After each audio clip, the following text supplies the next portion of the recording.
ശ്രീ പത്മനാഭൻ, സത്യത്തിൽ ഈ ഇന്ത്യ കക്ഷികൾ ഒരുപാട് പാർട്ടികളുടെ കോൺഗ്രസും അടക്കം ചെറുതും വലുതുമായ പല പാർട്ടികളുടെ പല വിഷയങ്ങളിൽ പല സംസ്ഥാനങ്ങളിൽ പരസ്പരം ഏറ്റുമുട്ടുന്ന വിയോജിപ്പുകളുള്ള ഒരു പാർട്ടികളുടെ കൂട്ടായ്മയാണ്. ലക്ഷ്യം ഒന്നേ ഉള്ളൂ, കേന്ദ്ര സർക്കാരിനെതിരെ ബിജെപിക്കെതിരെ സമരമുഖത്തുണ്ടാവുക, ഏക അഭിപ്രായമുള്ള ഒറ്റ ലക്ഷ്യമുള്ള കാര്യങ്ങളിൽ ഒന്നിച്ചു നിൽക്കുക എന്നുള്ള വിഷയം.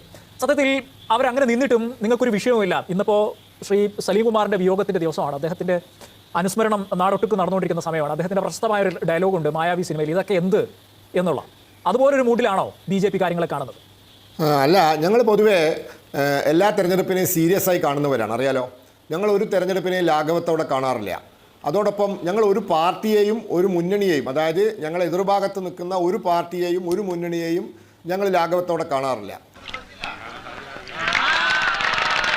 ഞങ്ങളെ ചെറിയ എതിരാളികൾ, അതായത് ചെറിയ പാർട്ടികൾ, 1-2 ജില്ലയിൽ മാത്രം ഹോൾഡുള്ള പാർട്ടികളെ വരെ ഞങ്ങൾ വളരെ സീരിയസ് ആയി കാണുന്നു. ഞങ്ങൾ തെരഞ്ഞെടുപ്പിലെ ഞങ്ങൾ എതിർഭാഗത്ത് നിൽക്കുന്നവരെ വളരെ ഗൗരവത്തിൽ കണ്ട് അവരെ നേരിടാൻ വേണ്ട തന്ത്രങ്ങളൊക്കെ ആവിഷ്കരിച്ച് തെരഞ്ഞെടുപ്പിനെ നേരിടുന്ന ഒരു പാർട്ടിയാണ്. ഇവർ തെരഞ്ഞെടുപ്പിനെ അതിൻ്റെ ഗൗരവത്തിൽ കാണുന്നില്ല. ഇവർ തെരഞ്ഞെടുപ്പിനെ ഒരു BJP പോലുള്ളൊരു രാഷ്ട്രീയ പാർട്ടിയോട് തെരഞ്ഞെടുപ്പിൽ മത്സരിക്കുന്ന സമയത്തിൽ എടുക്കേണ്ടതായ യാതൊരു തരത്തിലുള്ള ഹോംവർക്കോ ഗ്രൗണ്ട് വർക്കോ ചെയ്യാതെയാണ് പലപ്പോഴും തെരഞ്ഞെടുപ്പിനെ നേരിടുന്നത്.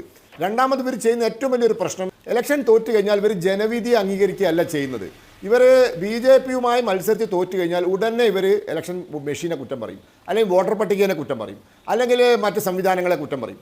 ഇത്തരത്തിലുള്ള ഒരു എക്സ്ക്യൂസസ് പറയുന്ന ഒരു രാഷ്ട്രീയമാണ് ഇവർ സ്വീകരിക്കുന്നത്. അതേസമയത്ത് ഇവർ ജയിച്ചാൽ അങ്ങനത്തെ ഒരു പ്രശ്നമില്ല. ഇവരെവിടെയെങ്കിലും ജയിച്ചാൽ ഇലക്ഷൻ കമ്മീഷന് പ്രശ്നമില്ല, വോട്ടർ പട്ടികയ്ക്ക് പ്രശ്നമില്ല, വോട്ടിംഗ് മെഷീന് പ്രശ്നമില്ല. ഇപ്പോൾ കേരളത്തിൽ ഇലക്ഷൻ കഴിഞ്ഞു, CPM ആണ് പ്രധാന പ്രതിപക്ഷം, കോൺഗ്രസ് ആണ് മുന്നണിയാണ് ജയിച്ചത്. നോക്കൂ, കേരളത്തിൽ ഒരു വോട്ടർ പട്ടികയെ പറ്റി ഇവരൊന്നും പറയുന്നില്ല, കേരളത്തിലെ വോട്ടിംഗ് മെഷീനെ പറ്റി ഒന്നും പറയുന്നില്ല. ഇതാണ് ഇവരുടെ ഒരു രീതി. അപ്പം ഇലക്ഷനെ ഗൗരവത്തിൽ കാണാതെ ഇലക്ഷന് വേണ്ട ഇന്നത്തെ ഒരു ജനാധിപത്യ സംവിധാനം, കാരണം ഇന്നിപ്പോൾ അറിയാം ആളുകളുടെ കയ്യിലൊക്കെ സ്മാർട്ട് ഫോൺ ഉണ്ട്, ചെറിയ കുട്ടികളുടെ കയ്യിൽ വരെ സ്മാർട്ട് ഫോൺ ഉണ്ട്, ഇൻഫർമേഷൻ ടെക്നോളജിയുടെ യുഗമാണ്.